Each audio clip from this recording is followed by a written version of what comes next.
Alprazolam, clonazepam, diazepam. Aposto que você já ouviu falar de algum desses PAN e talvez conheça alguém que tome ou até tome essa medicação. E é sobre eles que eu vou te explicar nesse vídeo. Antes disso, não se esquece de se inscrever no canal, ativar as notificações e depois que terminar o vídeo, comenta e me conta o que tu achou e quais os assuntos que você quer que eu fale aqui no YouTube.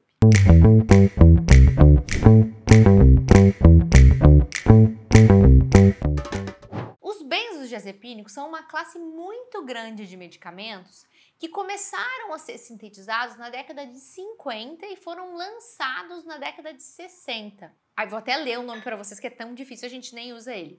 Clordiazepóxido e na sequência o diazepam, que é conhecido até hoje. Essa classe ela foi lançada como anticonvulsivante, com uma ação então para diminuir convulsão, com uma ação ansiolítica então para diminuir a ansiedade e com um efeito hipnótico. Hoje a gente sabe que a gente precisa ter muito cuidado com os benzodiazepínicos pelo risco de tolerância e dependência, mas naquela época, quando lançaram, eles diziam que não tinha risco de causar tolerância e dependência. 50 milhões de pessoas tomam todos os dias algum benzodiazepínico. Não se espantem, mas a maioria dessas pessoas que tomam esse benzodiazepínico não foram prescritos por um psiquiatra, na maioria das vezes por um clínico geral. E existe sim um risco de dependência, inclusive a gente tem um transtorno por uso de benzodiazepínicos. Então é uma classe que a gente precisa entender, a gente precisa conhecer e é aquilo que eu sempre falo sobre medicamentos, não é um vilão, tem as suas indicações e tem os seus usos. A ação no GABA é o que traz as propriedades do benzodiazepínico, ansiolítico, hipnótico, anticonvulsivante. E dentro da classe dos benzodiazepínicos, a gente tem alguns que se ligam a receptores específicos. Isso é papo de química e farmacologia, a gente deixa para outro momento. O que eu quero explicar para vocês em relação aos benzodiazepínicos? Primeiro, a gente tem diversos medicamentos benzodiazepínicos. A classificação dos benzodiazepínicos se dá através de dois fatores. Então, é uma classe muito grande com diversos medicamentos. E a gente tem dois fatores que a gente vai levar em consideração para dividi-los. Primeiro, a meia-vida.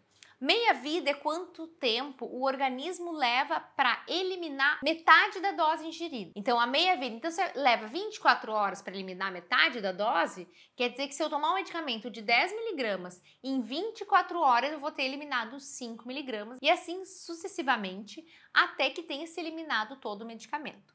Além disso, se vê a potência do benzodiazepínico. Essa potência corresponde ao quanto ele se liga lá no receptor do GABA.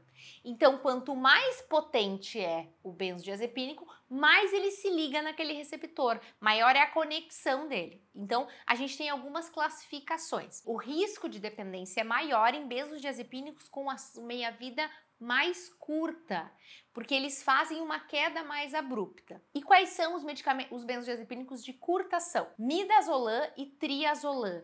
O midazolam é um benzodiazepínico mais usado em indução anestésica. O triazolam já é um medicamento que a gente acaba não usando tanto na prática.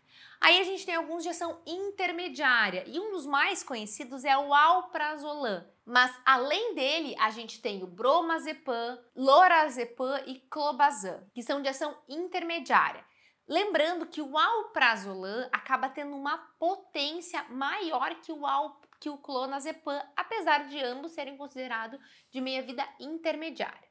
E de longa meia-vida, a gente já tem o diazepam e o cloxazolam. Todos os benzodiazepínicos, eles são rapidamente absorvidos pelo trato gastrointestinal e começam a ter uma ação entre 1 a 2 horas, dependendo se for por trato gastrointestinal. Alguns vão ter apresentação sublingual, em que a ação é mais rápida.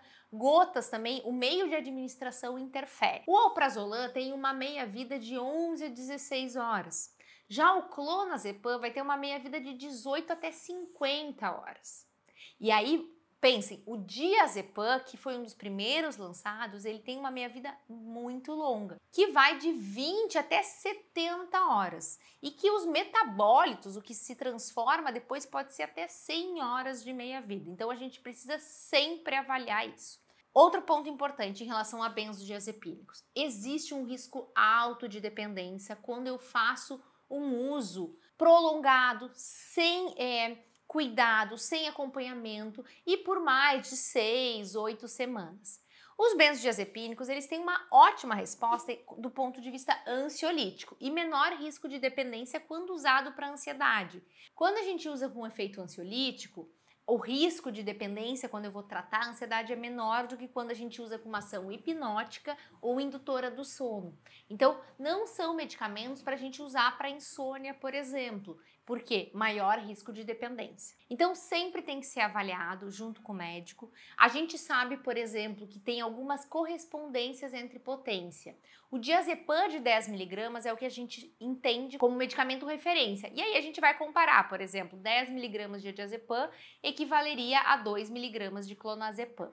E assim a gente vai fazendo essa equivalência. Cuidado com o risco de dependência dos benzodiazepínicos.